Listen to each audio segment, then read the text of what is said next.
महोदय, कमेंटमेंट में, क्रेडिबिलिटी में आपका कोई जवाब नहीं। नहीं, ये नहीं कह रहा मैं।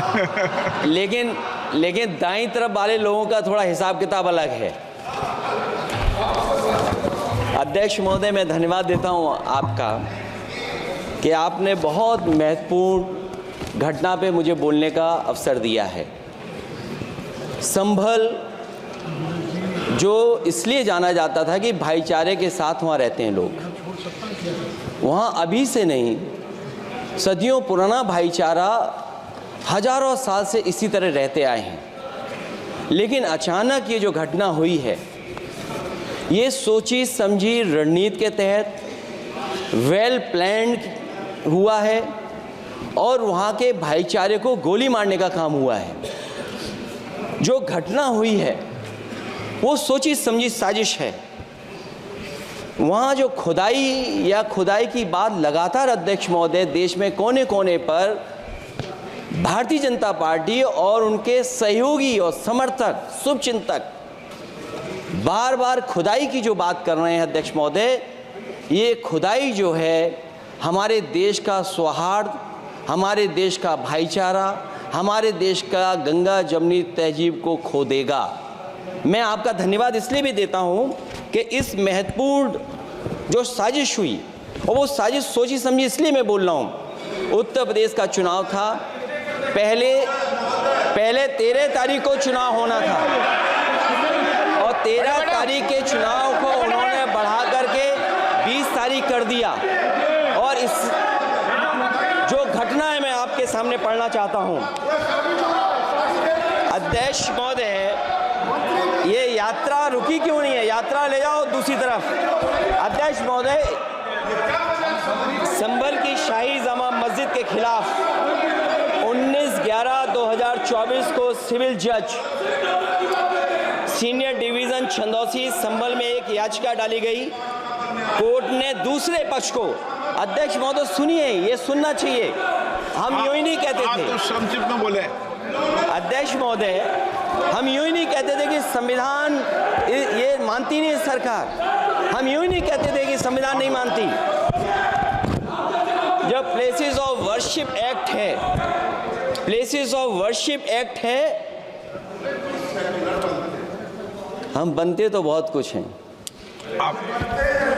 संभल के शाही जामा मस्जिद के खिलाफ 19/11/2024 को सिविल जज सीनियर डिवीजन चंदौसी संभल में एक याचिका डाली गई। कोर्ट ने दूसरे पक्ष को सुने बगैर उसी दिन 19/11/2024 को सर्वे के आदेश दे दिए। ताज्जुब की बात है, संभल के जिलाधिकारी संभल और पुलिस अधीक्षक संभल आदेश को पढ़े बगैर 2 घंटे के बाद सर्वे के लिए पुलिस बल के साथ शाही जामा मस्जिद पहुंच गए। जामा मस्जिद की कमेटी, जनप्रतिनिधि, उलेमा इकराम, सभी अधिवक्ताओं ने सहयोग दिया। जिलाधिकारी संभल और पुलिस अधीक्षक संभल ने 2.5 घंटे सर्वे के बाद कहा, आप सब सर्वे पूरा हो चुका है और अब रिपोर्ट कोर्ट को भेज दी जाएगी। लेकिन दिनांक 22/11/2024 फ्राइडे को जुमे की नमाज के लिए लोग नमाज अदा करने के लिए जामा मस्जिद पहुंचे, लेकिन पुलिस प्रशासन ने बैरिकेड लगा दिया ताकि लोग नमाज न पढ़ सकें। उसके बाद भी लोगों ने संयम बरतते हुए नमाज अदा की और किसी प्रकार का विरोध प्रदर्शन नहीं किया। 29/11/2024 को कोर्ट की अगली तारीख तय थी। शाही जामा मस्जिद की कमेटी और मुस्लिम समाज के सभी लोग कोर्ट में केस की पैरवी के लिए तैयारी कर रहे थे, परंतु दिनांक 23/11/2024 की रात पुलिस प्रशासन द्वारा कहा गया 24/11/2024 यानी अगले दिन सुबह को दोबारा सर्वे किया जाएगा। शाही जामा मस्जिद कमेटी और अधिवक्ता ने कहा कि इस सर्वे तो मुकम्मल हो चुका है, अब दूसरे सर्वे की क्या आवश्यकता है? कोर्ट के आदेश का हमने पालन कर दिया। अगर दूसरे सर्वे कराना है तो दोबारा आदेश करवाएं, कोर्ट के आदेश के बाद हम दोबारा सर्वे करा देंगे। लेकिन जिलाधिकारी संभल और पुलिस अधीक्षक संभल ने कोई सुनवाई नहीं की और तानाशाही दिखाते हुए सुबह के वक्त से पहले शाही जामा मस्जिद आ गए। शाही जामा मस्जिद कमेटी और मुस्लिम समाज के लोगों ने फिर भी धैर्य रखा और दोबारा सर्वे के लिए अंदर ले गए।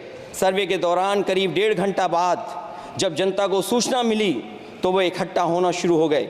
लोगों ने सर्वे का कारण जानना चाहा तो सर्किल ऑफिसर ने उनके साथ गाली गलौज की और लाठीचार्ज करवाकर बुरी तरह जख्मी कर दिया। इसका विरोध करते हुए चंद लोगों ने पत्थर चलाए, जिसके बदले में पुलिस के सिपाही से लेकर के अधिकारियों तक ने अपने सरकारी और प्राइवेट हथियारों से गोलियां चलाईं, जिसका वीडियो रिकॉर्डिंग है, जिसके एवज में दर्जन लोग गोलियों से घायल हो गए हैं। 5 मासूमों जो कि अपने घर से सामान लेने के निकले थे, उनकी मृत्यु हो गई।